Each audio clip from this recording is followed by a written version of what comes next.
All right, guys. I'm Nicolette, and today Bryan and I are going to talk about college tech. So, what are we talking about? We're talking about the tech you need to bring to college because guess what? You're going to college pretty soon. School starts Yes, soon. right around the corner, right around the corner. Less than a month for probably most people. Right, which means you need to order stuff now because delivery times are just out of whack. So, Well, get on yeah, that. especially with all these shortages in electronics, because most of what you need for your college experience is electronics.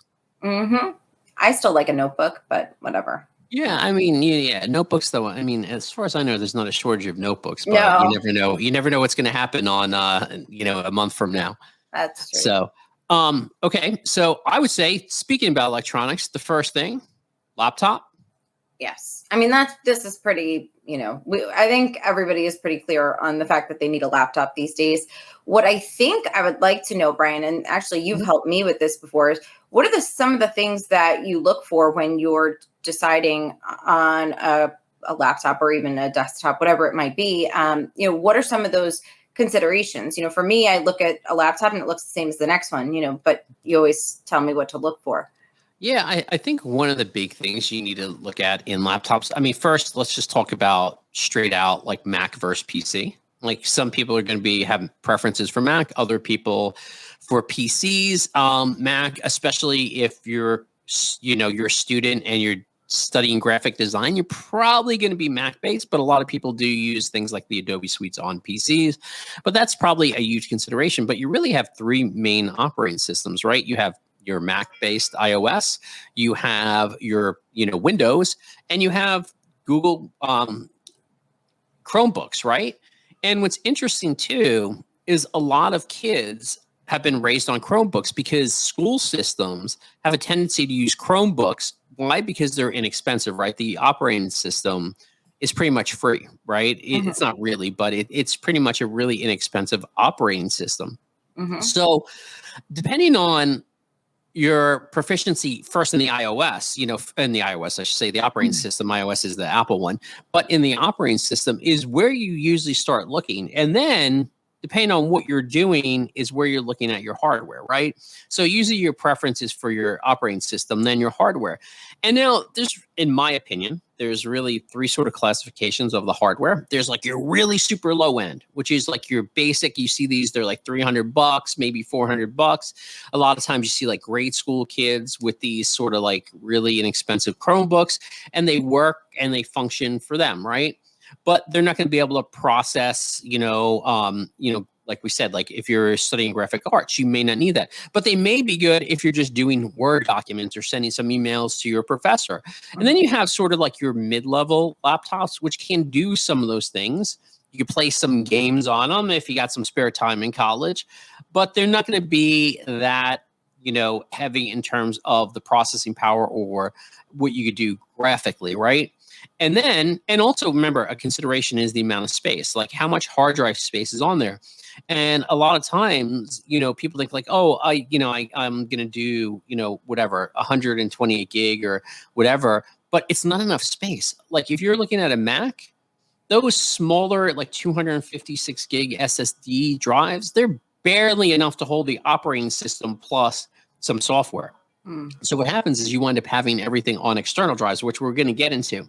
But then you have the high-end PCs, right?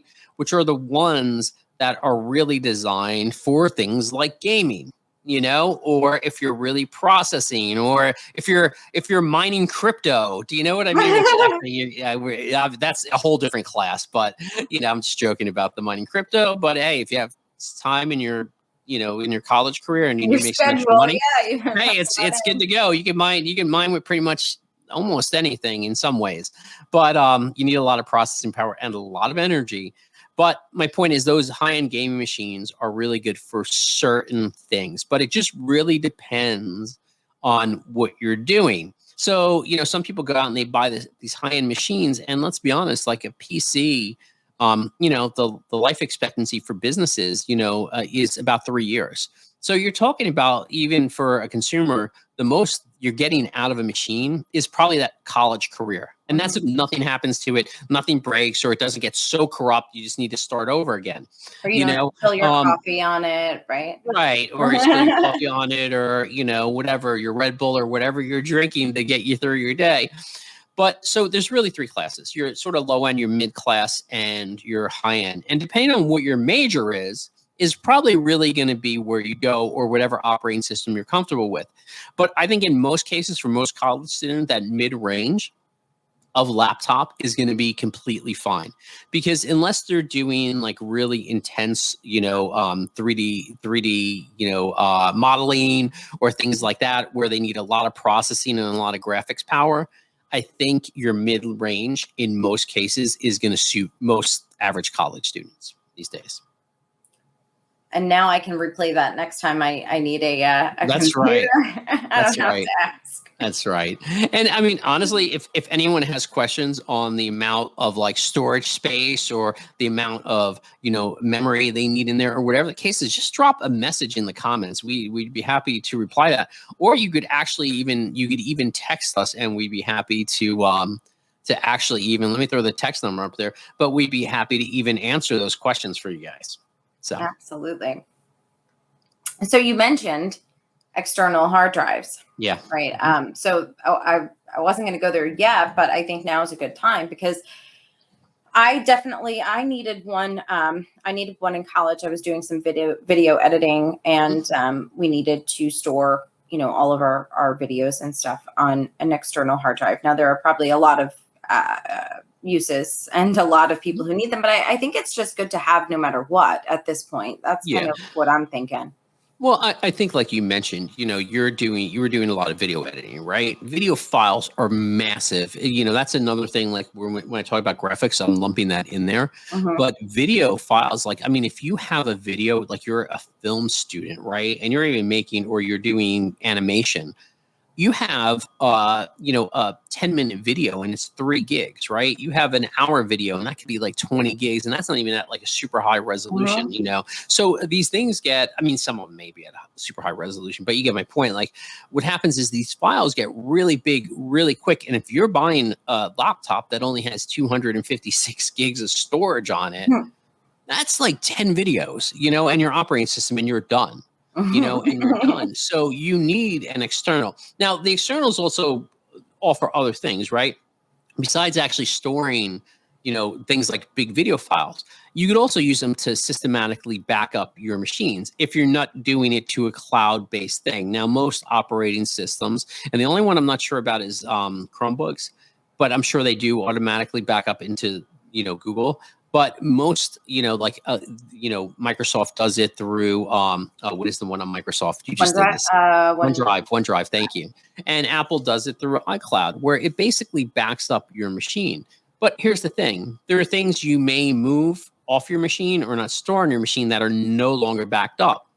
So what happens is you do need to make backups of those things. So once they're off your machine, if you need to back those up, and it's still good to have. And honestly, the thing with an external drive and even your own hard drive, make sure you organize it, because I think we're all guilty of like trying to find stuff, because you just wind up, I refer to myself, I'm a digital hoarder, like I hoard so much digital information. Sometimes it's hard to find something or find the name of it or things like that.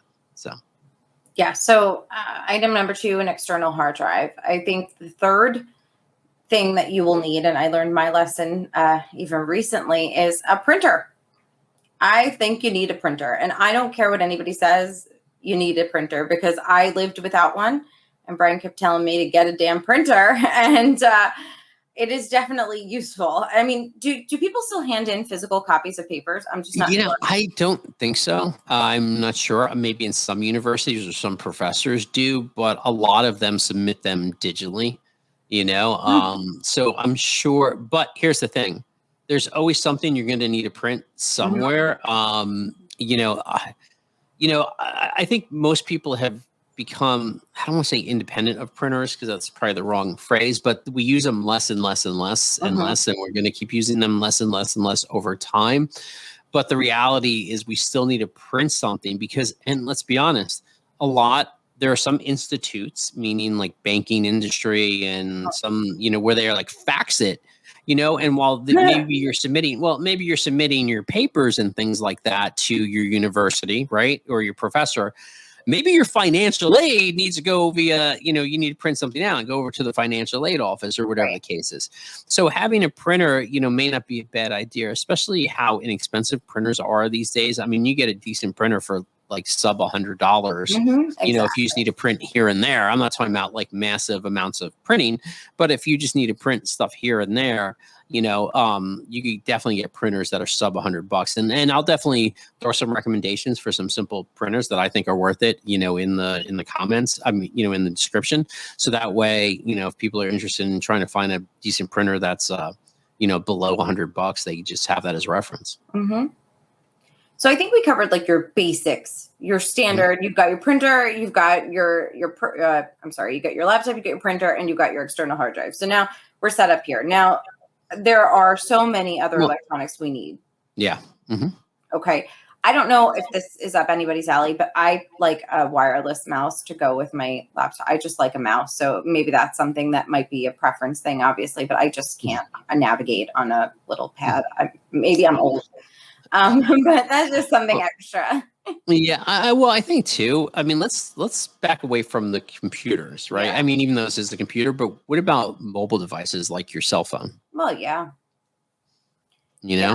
Yep. You definitely. I mean, and at this point, I think everybody's pretty much set with their mobile device.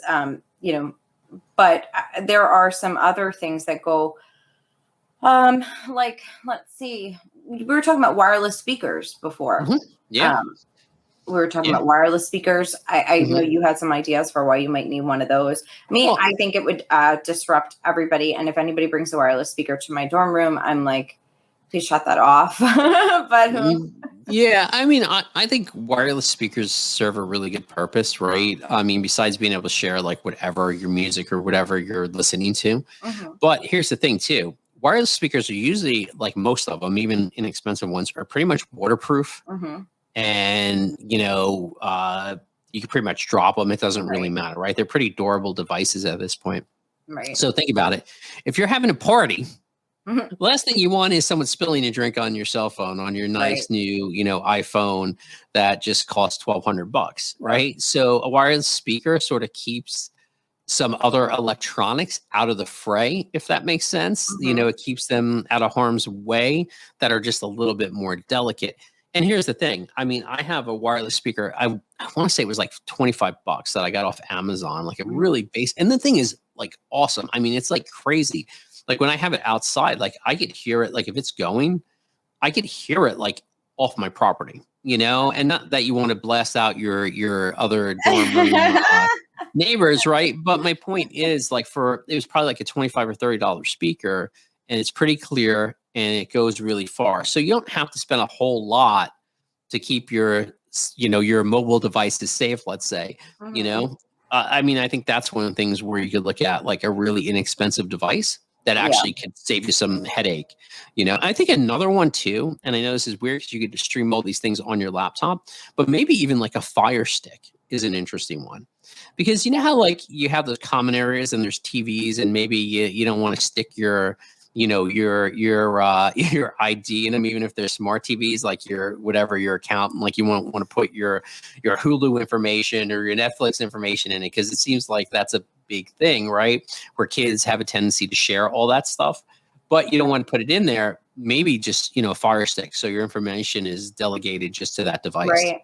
And talking about safety, actually, we were talking about the tile, because you don't want to lose your devices. So I remember writing about the tile when it was like a Kickstarter project, or I saw it at CES or something a long time ago. And now it's like a standard thing, right? So you just stick it on. You could track all of your belongings, not just your electronics. But I probably would need one for my phone and my keys, but I mean, pretty much anything. And listen, we go out, we are all over the place. If you're, maybe having a little too much fun one night, you don't remember where you left things. It's just, it's good to protect all of those things that you've now spent a lot of money on. That's right. And I think a good point with the tile too is like a lot of devices, right? As soon as they connect to the internet, they can tell you where they are, Right. right? So like your iPhones are like that. You have Find My iPhone. There's a ton of stuff that locates devices. But I think an important point you brought up is you have other valuables that aren't Hmm. really IoT Right. enabled, right? Where you may want to connect this to it, whether it's your bike, Your you know what I wallet. mean? Right, like your bike, your wallet, whatever, right? You have a bike, you want to know where it is. You want to make sure if it gets stolen, you could track it down or the Mhm. police could track it down or whatever the case is. So, things like a tile are really useful in so many contexts, not Mhm. just in the things that are already electronics, right? It's Mhm. almost for things that are non-electronic Mhm. to help track those down. Yeah, I mean, unless you're me and your phone dies in a Target and then you can't track it. Oh So, I yeah. mean, having a tile on it would be helpful. Yeah. Didn't you find it in the refrigerator? Yes, it was in the With a ton of it? refrigerator. Yeah. Yes. It got so cold. It was the freezer, or no, it was the refrigerator. It got so cold, it just died. So I could not track it. But good thing I have a mom who figured I was in the refrigerator when I dropped it.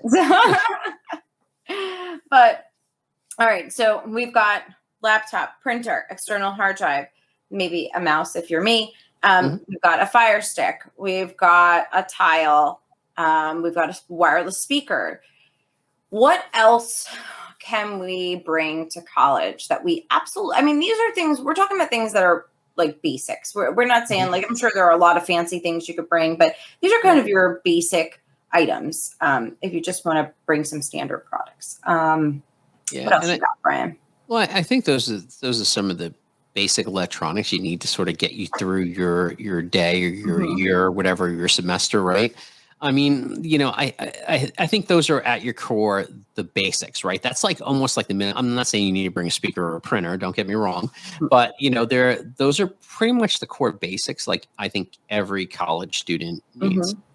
You And know, if you do want to bring a TV, there Mhm. are plenty of inexpensive options. I've just Oh, purchased about 4 TVs in the past year. So, I mean, mhm. they are everything from small TVs to large flat screen TVs. And if you go to like a Best Buy, you can get an open box and, get it really cheap. And, you don't need a super nice TV, but if that No. is your thing, you can get a Yeah, small one you're for talking about you could cheap. buy like if you even want to small like whatever 27-inch or Hmm. below. I mean, you're Yep. talking about less than 200 Yep. bucks. Yep. So relatively inexpensive. Like especially if you're whatever doing a lot with your computer and you want it on a bigger screen and those laptop screens. If you have a 13-inch laptop screen, you may want to look at something a little bit Right. closer. Right. And then you need an HDMI cable or something, unless it's Bluetooth. But you get That's my right. point. That's not an expensive item. So, just for the record, Amazon grouped in a couple of other funky and cool electronics that they thought college goers might need, and they included a karaoke machine if you need one of those. There was also the radar detector, right? Yeah, the radar detector. That was an interesting one because here's my thing. Like I had a radar detector when I was driving to college, and I drove from New York to Oklahoma, really Mhm. far way away, right? Right.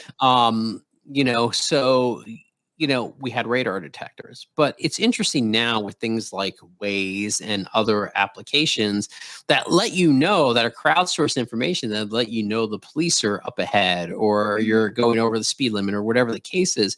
It's interesting that radar detectors came up as one of those things. I guess maybe for more rural areas where there's not as many people using those crowdsourced pieces of software. Yeah. But it was interesting that radar detectors were on that list. But think about it. A lot of students travel cross country, Right. to get to school or, at least have decent drives to get to their universities. Hmm. Now there were also there's also one that I mean I think I would say is pretty standard, and I think we forgot it, but maybe we should mention some headphones Oh, because you're sharing a space with others. You want to be respectful and courteous. If you're mhm, listening to something late at night, it's nice to have some headphones that will allow you to do that and kind of drown out any external noises. So absolutely. I think that's a good one. They also It's definitely included a mandate. some what? I said that definitely should be mandated headphones. Yeah, right. They should probably put that on the Mhm. mandatory list. Yeah. But there's also, your there's some cool stuff too, like your Facebook portal. I don't know why you would need this if you could just FaceTime people, but maybe, there's some other interesting things on Amazon's list that we kind of didn't quite understand. But, take a I mean, the browse. karaoke machine, I don't, that's one right there. I mean, I don't know. Oh, And maybe it's something I don't get. the indoor camera was another one that struck my interest. So if you're worried about people stealing your stuff, I guess you could hook up an indoor camera. Is that even allowed if you're in a dorm? Because I don't know. I mean, I guess unless you had an individual room, that would right? sort of be like sort of weird if you had a Yeah. shared room. I don't know. Hadn't changed. I mean, come on, man. It's like let me put a Ring doorbell on my dorm room so I can see who's there. I mean, it just seems a little odd, and it seems like something I don't. It seems like if anything would get stolen out of your dorm room, the first thing would be that camera. Yeah. So. Yep. So those are some of the ones that kind of made us wonder. But I would think the universities would not allow you to have things like Nest cameras or like Amazon cloud cameras in your dorm room. I think that may go over the edge a little bit. Yep. So anyway, okay. So then we will put a bunch of links in the description. Bryan's going to come up with all the suggestions he would come up with for me, and then we'll put those in the description so you can pick from some good quality electronics. Yeah, and if you don't feel like leaving a comment on this video, you can text us at 631-380-4740, and we'd be happy to answer your questions. And the exclamation point is just because we're excited. It's not. Yeah, we're excited. We want you to text us now. All right.